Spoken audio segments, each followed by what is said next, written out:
اور اپنے بیٹوں کی تندرستی بتوں سے چاہتا ہے، ان سے تو کسی قسم کا فائدہ نقصان نہیں پہنچ سکتا، اور قسم ہے اپنے جلال کی کہ بہت جلد تیرے بیٹے کو ماروں گا اور تیرے دل کو دکھ پہنچاؤں گا۔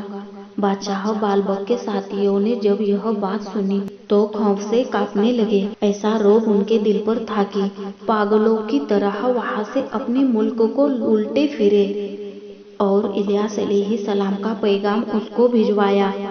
اس بدبخت نے حضرت الیاس علیہ السلام کے قتل کا ارادہ کر مشہور 50 آدمی اس قوم سے بھیجے۔ اللہ تعالیٰ نے حضرت الیاس علیہ السلام کو بچا لیا، اور ان کی دعا سے وہ 50 آدمی آسمانی آگ سے جل گئے۔ اسی طرح کئی بار اس ملعون نے ان کے قتل کو بھیجا، وہ ہر بار آسمانی آگ سے ہلاک ہوتے گئے۔ پھر بادشاہ نے ان کے لیے ایک بڑی جماعت تیار کر کے وزیر کو بھیجا کہ کس طرح ہاتھ لگے ان کو پکڑ لاؤ، اور اس سلسلے میں کوئی بھی چال باقی نہ رکھو۔ جب وہ لوگ حضرت الیاس علیہ السلام کی جگہ پر پہنچے تب وہ نازل ہوئی کہ بے تکلف اس کے ساتھ جا، تجھ کو نقصان نہ پہنچا سکیں گے۔ اس لیے حضرت الیاس علیہ السلام ان کے ساتھ بالبک دیش میں پہنچے۔ اتفاق کی اس دن بادشاہ کے بیٹے کا مرض تیزی پر تھا۔ کسی کی ہمت نہ ہوئی کہ بادشاہ سے کچھ کہتا۔ پھر حضرت الیاس علیہ السلام پہاڑ پر تشریف لے گئے۔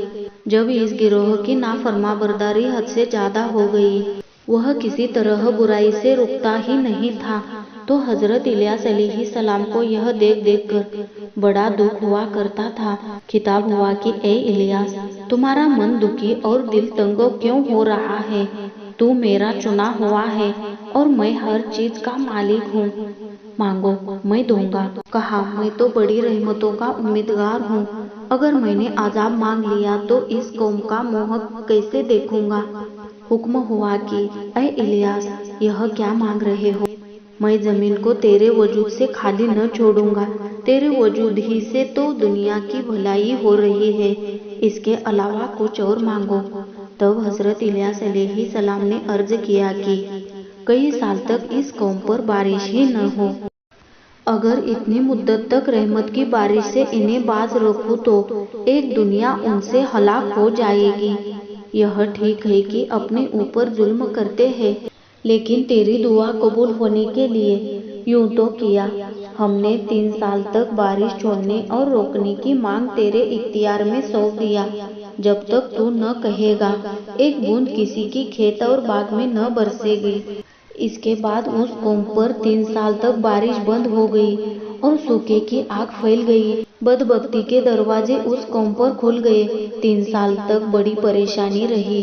اس مدت میں حضرت الیاس علیہ السلام چھپ کر غریبوں اور بیواؤں کے گھر میں وقت گزارا کرتے تھے، اور جس کے گھر میں رہتے تھے اس کے گھر ہریالی اور خوشحالی رہا کرتی تھی، اور نشانی سے لوگ ان کو تلاش کرتے تھے۔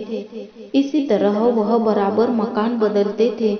ایک رات حضرت الیسع کے گھر آئے، ان کی ماں بہت بیمار تھی۔ حضرت الیاس علیہ السلام کی دعا سے مرض دور ہو گیا۔ الیسع نے ان کا ساتھ دینا شروع کر دیا۔ جب حضرت الیاس علیہ السلام بوڑھے اور کمزور ہو گئے تب ان دونوں نے قوم کے درمیان آ کر بارش کا ہونا ان کے ایمان لانے پر مقرر کیا۔ حضرت الیاس علیہ السلام نے فرمایا کہ ایک مدت سے تم ان بتوں کی بندگی میں لگے ہوئے ہو، آج ان کو جنگل میں لے جاؤ اور پانی برسانے کی خواہش ان سے کراؤ۔ اگر یہ پانی برسا دے تو پھر میں اپنی رسالت کے دعوے سے بیٹھ رہوں گا، نہیں تو تم خدا کے ایک ہونے اور میرے رسول ہونے کا اقرار کرو، پھر میں اپنے خدا سے دعا مانگ کر پانی برساتا ہوں۔ جب دونوں طرف سے یہ بات مقرر ہوئی، اس قوم نے بتوں سے چاہا کہ بارش کرائے، لیکن ایک بوند بھی بارش نہ ہوئی۔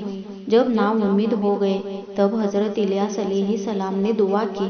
اس وقت بادل کا ایک ٹکڑا پیدا ہوا، بہت بارش ہوئی اور ملک پہلے ہی کی طرح ہرا بھرا اور آباد ہو گیا۔